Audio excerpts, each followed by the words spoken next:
They say loneliness is one of the heaviest burdens to carry. But what if I told you that the loneliness you feel isn't a curse, it's confirmation? Because when God sets a man apart, he doesn't send him to the crowd, he sends him into the wilderness. Before David ever wore a crown, he was alone with sheep.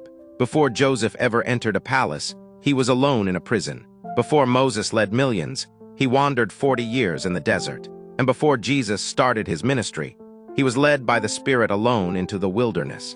Welcome to Bible Breakdown, the channel where we bring Bible stories to life through powerful cinematic storytelling. And today, we're talking about one of the hardest truths of divine purpose, why a chosen man of God often walks alone. Because isolation isn't rejection, it's preparation. 1. The call of separation. When God chooses a man, he doesn't start with a crowd, he starts with a call. And that call always separates. Look at Abraham. God said, "Leave your country, your people, and your father's household, and go to the land I will show you." Genesis 12:1. The first test of the chosen is the test of departure, leaving the familiar for the unknown. You can't walk with God and cling to comfort at the same time.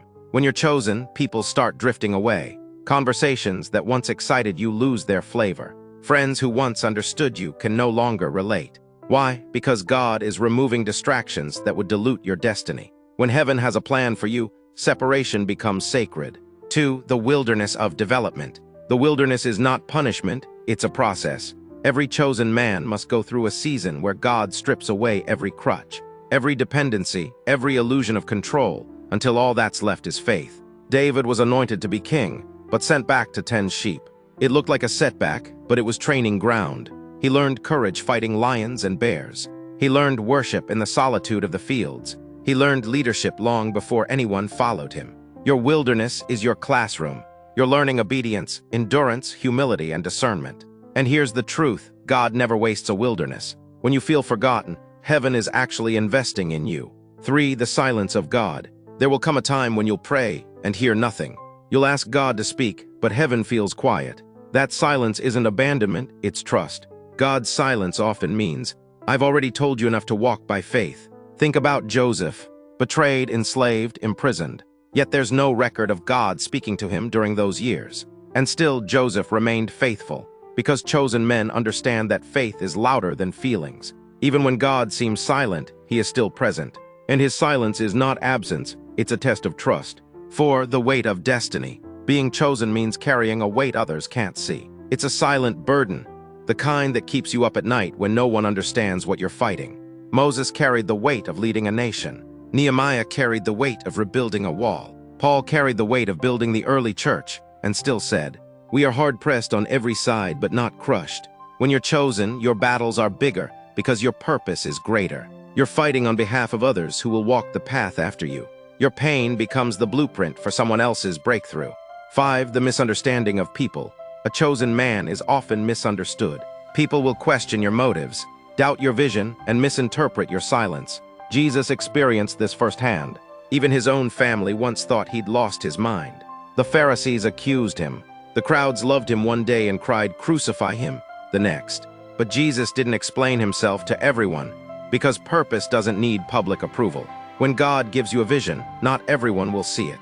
That's why chosen men must learn to walk with selective silence, explaining less, praying more, and trusting God to vindicate their name in time. 6. The power of solitude. Solitude isn't empty, it's sacred. When you're alone with God, he speaks secrets the crowd can't hear. Jesus often withdrew to lonely places to pray. He didn't fear solitude, he sought it. Because in stillness, God downloads strength, strategy, and peace. Some of your greatest revelations will come in seasons of isolation. Because when God removes everyone else, it's to remind you that he's enough. 7. The reward of endurance. Every wilderness has an expiration date. Every lonely season eventually gives way to glory. Joseph went from prisoner to prime minister. David went from shepherd to king. Jesus went from cross to resurrection. God doesn't forget his chosen, he refines them. And when the refining is over, he releases them to shine. If you're walking alone right now, don't lose heart. You're not abandoned, you're being equipped. You're not forgotten, you're being forged. You're not lost, you're being led. Because chosen men aren't made in crowds, they're made in caves. So the next time you find yourself walking alone, remember this. You're walking a path that few understand, but heaven celebrates. Your solitude is not a sign of weakness, it's a sign of selection. And when your season of isolation ends, you'll emerge stronger, wiser, and ready not to fit in but to stand out. Because a chosen man may walk alone, but he never walks without God. This is Bible Breakdown, where we bring Bible stories to life through powerful cinematic storytelling. If this message spoke to your spirit, like, share, and subscribe, because your purpose deserves to be heard.